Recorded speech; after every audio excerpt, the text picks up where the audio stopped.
Hey guys, welcome back to my channel, and if you're new here, my name is Kristina.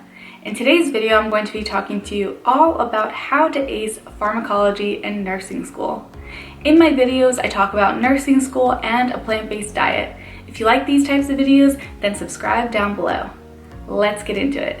So I'm going to share with you 5 simple tips on how to ace pharmacology. So I took pharmacology in my second semester, which I just completed, and I absolutely loved that class. It was so interesting, and you got to learn so many medications and different drug classes and what they did to the body. This was very similar to my pathophysiology class in terms of you had to know what was going on within the body, how the body reacts to things, what the cells do. Really interesting, and my teacher was awesome, so I think that you guys will really love these tips, and I hope it helps. Tip number 1. First thing that you want to do in pharmacology class is to make sure that you understand the different drug class names. So each chapter that you are provided, you will have the drug names and drug classes.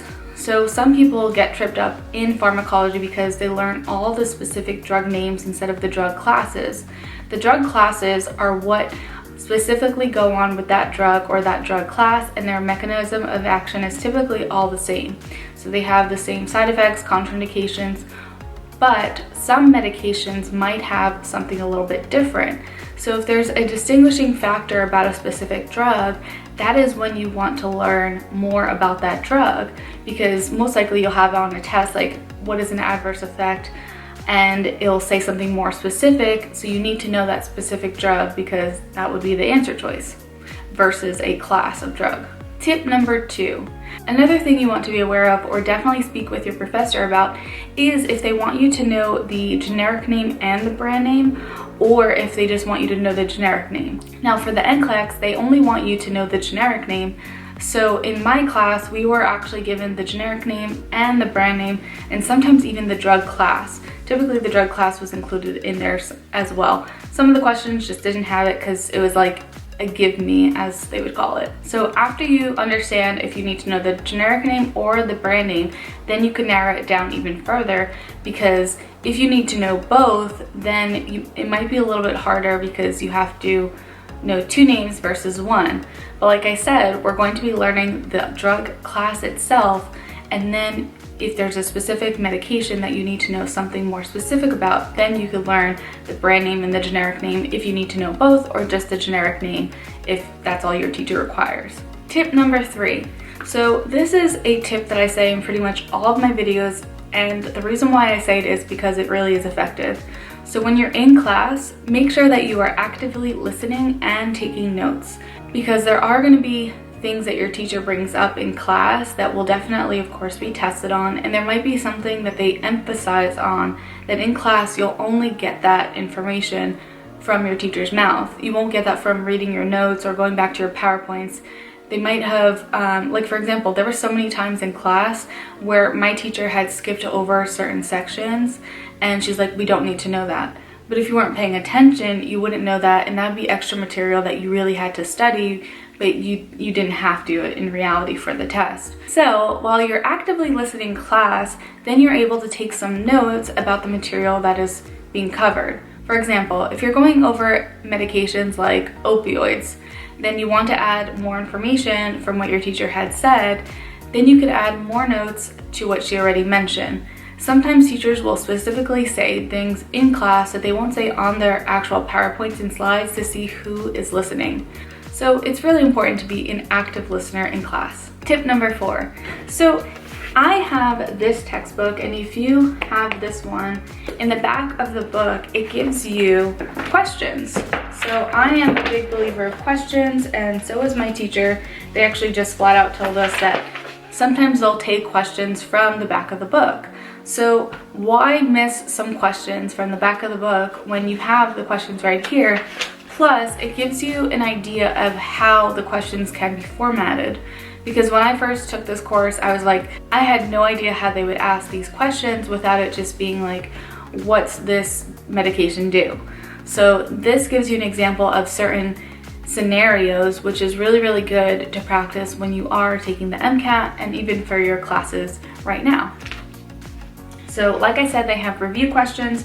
They also have critical thinking exercises, which I didn't really focus on, and they have the key points. Now the key points is really good because if you don't feel like reading the whole chapter, or if you're just like picking or skimming through the chapter rather, you have all the key point sections there, and if you need to reference back, you can go back. Now, my teacher specifically said that she wanted us to go back to the book and look at certain medications that she wanted us to know.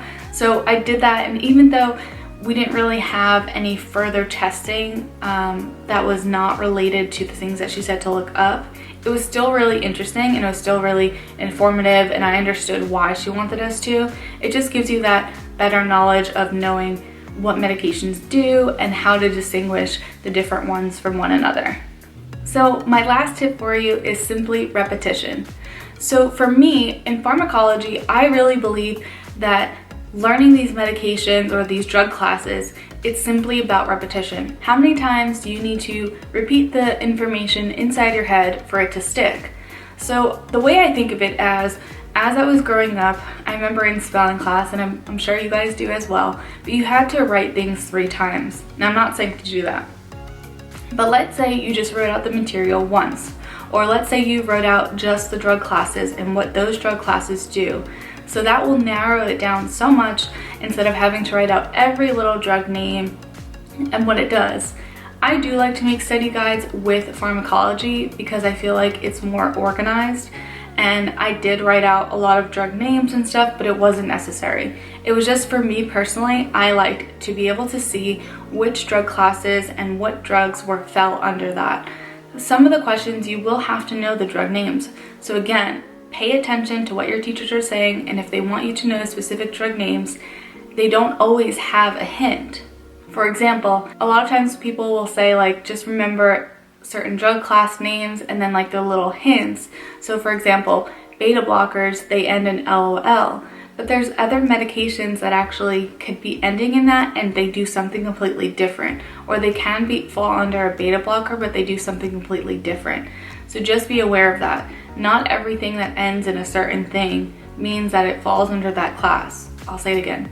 Not everything that ends in the same ending means that they fall under the same class. So unless your teacher specifically says these drugs fall under this specific class and end in LOL always, then do not just try to assume that, okay, these medications end in this, so that means it's this, because you will get so tripped up. I started to do that, and then I was like, well, that's not always true. I looked at other medications and for other tests, and I was like, oh, this one ends in INE2, and this one ends in INE2. And then by the time that I was trying to learn all these things, I was getting a little confused. So like I said before, the best thing to do is repetition. The more you repeat the information, whether you talk about it to someone or just literally talk to yourself about it, say it out loud, it will stick. You just really need to focus on repeating the information and trying to commit it to memory. At the end of the day, you do want to learn the material because you are going to be tested on this on future HESIs or ATIs and even the NCLEX. So make sure that you're not just learning the material or memorizing the material just to pass a test or just to pass a class.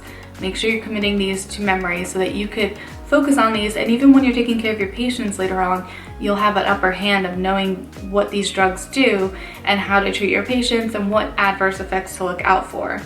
One last thing I wanted to mention is something that really helped me out was I took a piece of white paper and then I would make these little bubbles, and I would put the different drug classes and I would put the medications that fell under it. Then I would list some adverse effects, contraindications, anything else that was specific about the drug that we needed to know, and that really helped me organize, and I also was writing it out. So for me, writing things out like that really helped commit it to memory, and also I'm learning about it. So like I said, I would go back to the book, look at those medications, find some interesting facts about it, and then I would just write some things out, and then I was good to go. So those are my 5 tips for you guys. I hope you enjoyed this video, and if you did, please like this video and subscribe down below. Like always, if you guys have any questions or need any help with pharmacology in particular, I'd be more than happy to help you. And if you have any upcoming video ideas that you'd like to see, please let me know down in the comments below. I can't wait to see you guys next time. Bye!